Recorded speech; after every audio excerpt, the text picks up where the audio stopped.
So here's a good way to work on your hip hinging, essentially meaning working on focusing your bending more at your hips as opposed to bending more at your spine, okay?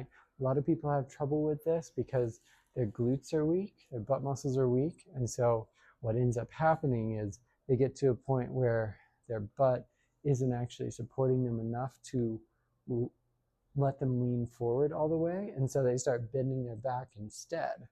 So we want that motion to primarily be coming from the glutes, because your glutes and hamstrings are a lot stronger than your back muscles, and especially if you're lifting some really heavy object. So what you can do is take just a long dowel.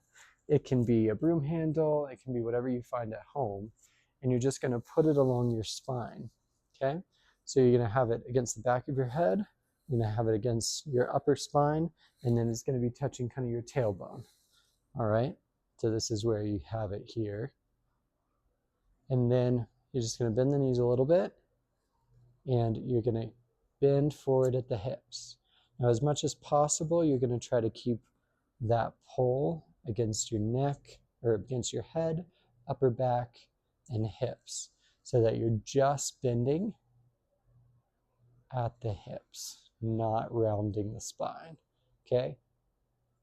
So if you see here, I'm going to round my spine a little bit, and that the bottom of the pull is coming off of my back. All right, so keep those together, really hinge forward, and then come back. I'm going to switch hands so you can see a little better. Okay, coming forward, back.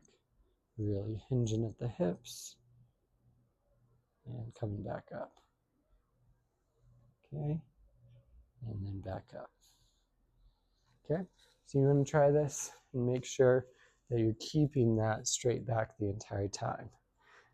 That way, you're really focusing on training those glutes and those hamstrings to control that motion, so that in everyday life, you're more coordinated to use your larger leg muscles as opposed to your back muscles when you're picking up something really heavy. So try that exercise at home, see how it feels.